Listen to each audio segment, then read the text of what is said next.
नमस्कार मंडळी, welcome to निराली माय चॅनल. मंडळी, श्रावण महिना हा सुरू झालेला आहे. श्रावण महिना म्हटले की तो निसर्गाने हिरवाईने नटलेला असतो. श्रावण महिन्यात व्रतवैकल्य सणवार देखील भरपूर असतात. आज श्रावणातील शुक्रवार आहे. आज जिवतीची पूजा ही केली जात असते.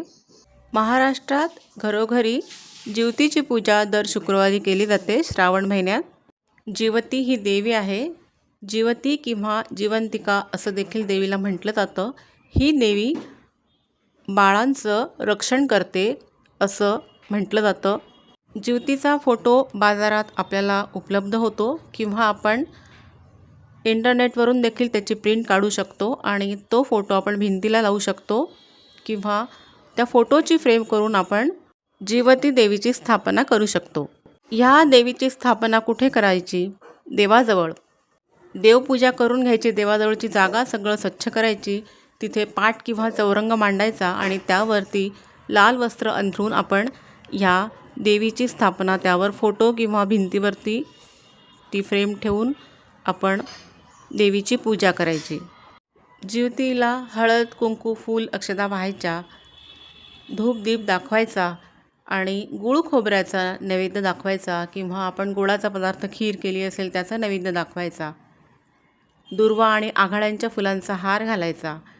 श्रावणातल्या या शुक्रवारी जिवतीलासुद्धा औक्षण करायचं. त्याचबरोबर घरातील आपल्या लहान बाळांना, मुलांना औक्षण करायचं. आई आपल्या मुलांना औक्षण करते. यामागची कल्पना अशी आहे की देवीजवळ मुलांना बसवायचं आणि मुलांना पाटावरती बसवून देवीच्या साक्षीने आपण अशी प्रार्थना करायची आहे औक्षण करत असताना की माझ्या बाळांचं, हे देवी तू माझ्या बाळांचं रक्षण कर, त्यांना आरोग्य आणि सुखसंपदा, दीर्घायुष्य त्यांना मिळू दे आणि त्यांच्या जीवनातील अंधकार दूर कर आणि त्यांच्या जीवनामध्ये प्रकाश येऊ दे असं म्हणून आपण दिव्यांनी आपल्या मुलांचं औक्षण करायचं आहे. कणकेचे दिवे नाही तर आपण जे निरांजन लावतो त्याच्याने देखील औक्षण केलेलं चालतं. आणि श्रावणातल्या एका शुक्रवारी तरी आपल्या मुलांचं औक्षण हे करायचं असतं आणि त्यामुळे आपल्या मुलांना आरोग्य आणि दीर्घायुष्य मिळतं, सुख संपदा घरामध्ये नांदते. यासाठी आपण हे जिवतीचं पूजन आणि मुलांचं औक्षण हे करायचं असतं. पूर्वीच्या काळी विज्ञानाची एवढी प्रगती नव्हती, त्यामुळे ही प्रथा देवीचं पूजन करावं आणि त्यामुळे आपल्या मुलांना आरोग्य मिळतं, ही प्रथा आणि समज असायचा. तोच समज आजही आहे.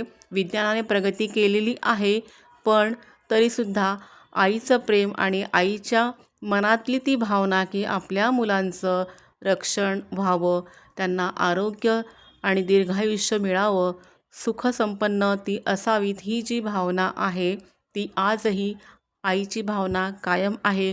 म्हणून आज देखील श्रावणात दर शुक्रवारी जिवतीचं पूजन हे केलं जातं आणि त्याचबरोबर मुलांसाठी सुद्धा प्रार्थना करून मुलांना औक्षण हे केलं जातं.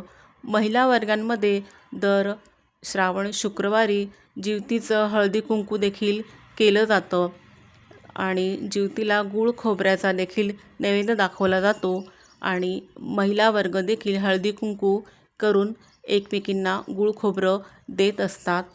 काही ठिकाणी महाराष्ट्रात जिवतीच्या शुक्रवारी एखाद्या सवाष्ण स्त्रीला बोलवून तिचं पूजन करून तिला जेवण, पुरणपोळी, थाटमाटाचं जेवण दिलं जातं. साडी चोळी देखील दिली जाते.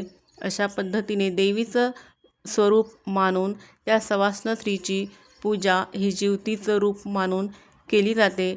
तर महाराष्ट्रामध्ये हे जिवतीचं पूजन अशा पद्धतीने होत असतं. जिवतीचं पूजन करण्यामागचा हेतू म्हणजे आपल्या घरातील मुलाबाळांना आरोग्य मिळावं, दीर्घायुष्य ते राहावेत, त्यांना सुखसंपदा आणि मिळावी, ऐश्वर्यात ती असावीत, या प्रार्थनेसाठी जिवतीचं देवीचं पूजन हे केलं जातं. Please like, share and subscribe निराली माय चॅनल. थँक्यू.